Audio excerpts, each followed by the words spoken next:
Hey, what's up everybody, and welcome back to News Dose, and it is Monday, so there's always those mixed emotions running rampant for much of the population. But the good news here is that it also means that I am back with more gaming news, and I will say, we are in for a fun one today as Xbox dropped some major news at TGS through several interviews. For those Xbox fans out there hoping for another Lost Odyssey or Blue Dragon caliber exclusive, well, I got some great news for you today. Also, one of the biggest leaks in gaming history hit the internet over the weekend, and this really is just such a wild story, so yeah, just go ahead and buckle up for all of that. Before we get started though, go ahead and do me a favor and hit those buttons below. Like, subscribe, and hit that bell. You'll have no idea how much I appreciate the support you all give me, but thank you all very much. Let's go and jump right into things though, starting off with CyberPunk 2077. We've actually talked about this game various times here in the last few weeks, as CD Projekt Red seems to be shifting some of that mind share in a more positive direction.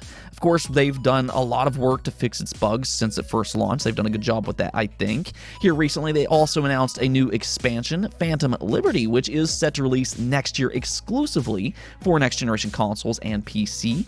But interestingly enough, the most impactful decision that they've made as of recent is actually that new Netflix anime that released last week titled Edgerunners. It seems like fans are just absolutely loving this anime as it's receiving just over-the-top praise right now. It's done very well in places like Rotten Tomatoes, and even over on my anime list, it does currently have an 8.71 overall score. Now, I have watched Edgerunners myself, and I'm probably not as in love with it as everyone else is, but I will definitely say that it's a high-quality show, and you can clearly see there's a lot of people out there that's really enjoying Edgerunners, and when you pair that with some of the improvements in the game itself, and its latest 1.6 version update, all that mind share is definitely translating over to success. In fact, CyberPunk 2077 cracked the top 10 most played games on Steam over the weekend, and it's reached its highest peak in concurrent players since launch with 85,000 total. Now, to put that into perspective, the day before Edgerunners released, it was at 12,000 concurrent players. So yeah, that is a massive difference, and this does go to show you what a movie or show transition can do for games if done right. We actually saw something very similar with The Witcher 3 as well, and this is exactly why I think it's smart for these game publishers to really fully dive into the movie and show industry. That success can absolutely translate over, and I think that we've seen that with some other IP as well, but you're definitely seeing that at the very least here with Cyberpunk 2077, a game that was previously viewed in a very negative light, seemingly is turning everything around in large part because the help of this new anime, Edgerunners. So I thought this was a pretty cool story, but let me know, has that new anime convinced you to jump back into the world of Cyberpunk 2077? Now, we also got an update for Wolong Fallen Dynasty. This is Team Ninja's next game, the same studio behind hit titles like Nioh and Ninja Gaiden, so without a doubt, a very talented studio, especially when it comes to combat and action-oriented titles. Now, this game is currently planned for an early 2023 release, and it's also a big Day 1 Xbox Game Pass game, so that's pretty cool. But that is kind of the thing. It feels like they haven't really shown too much of this game yet. However, things are changing now, as they did actually drop a limited time demo that you can play right now through September 26th. This demo is available on both the PlayStation 5 and the Xbox Series. So if this game interests you and if you want to see more on it, or if you like Team Ninja games because, you know, they are a great studio, I'd recommend checking Wolong out yourself. Again, this demo will only be available through September 26th, so if you want to check it out yourself, you're going to need to download it as soon as you possibly can. Also, the much-anticipated Hollow Knight Silksong has now officially been confirmed for PlayStation to go along with that Xbox, Nintendo, PC, and even Xbox Game Pass release.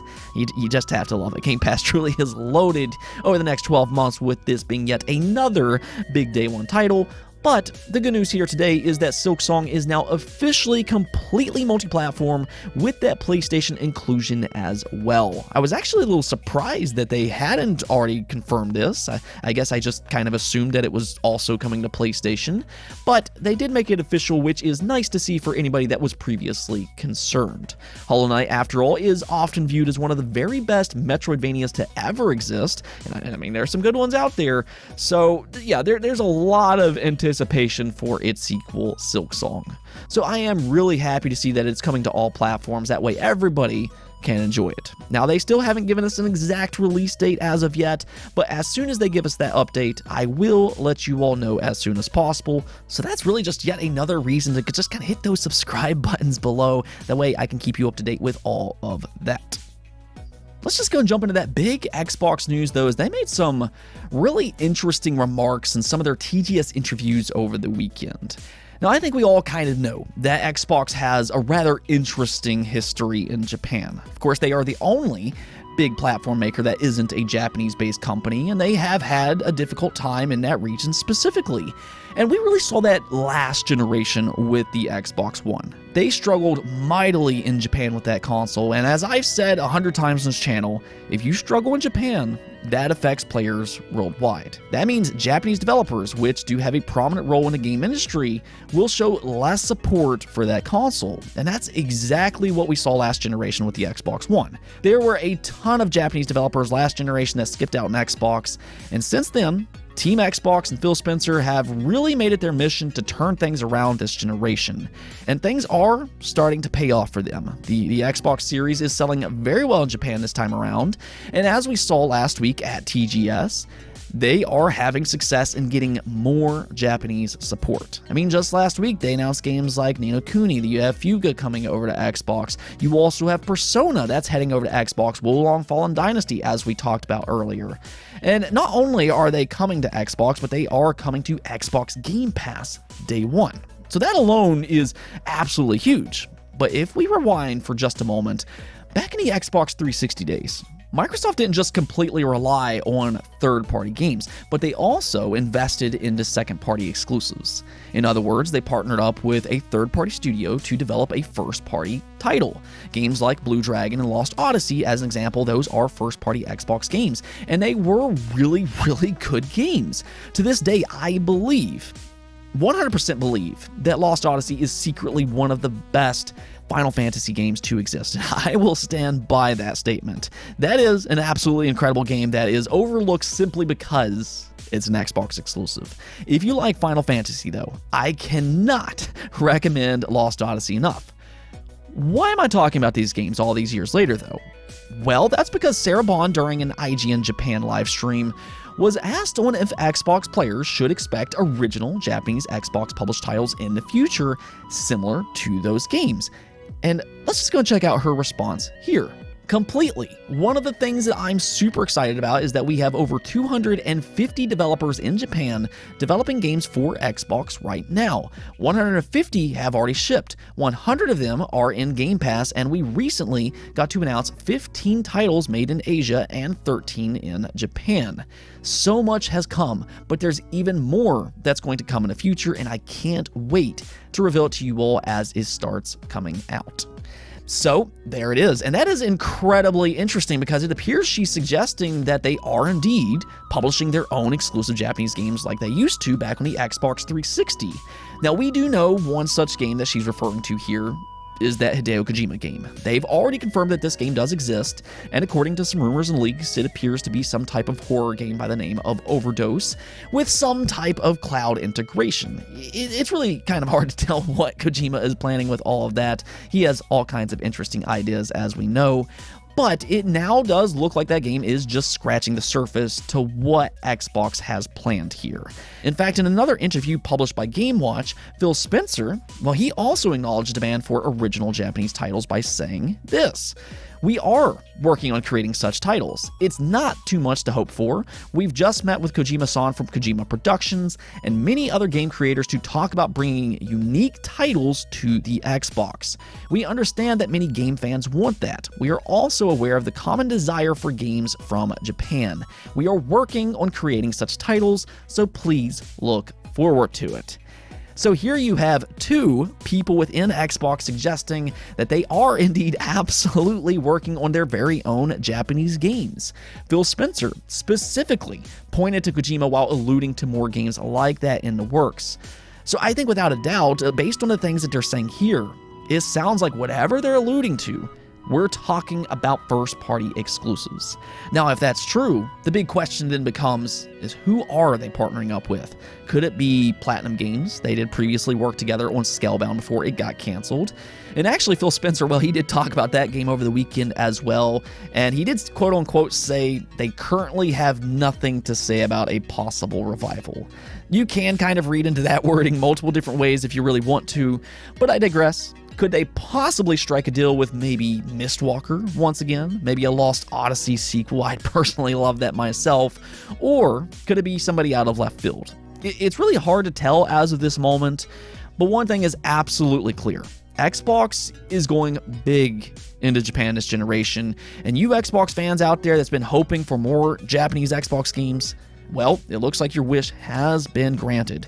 They are absolutely coming. Not only did they confirm that there are more third-party games on the way, but it looks like they are working on their own Japanese games as well.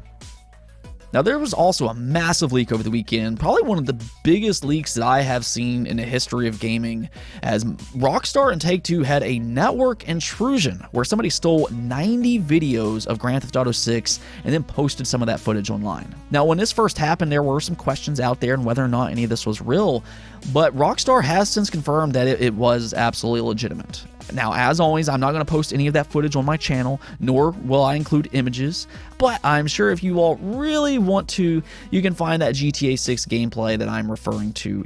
It's out there on the internet.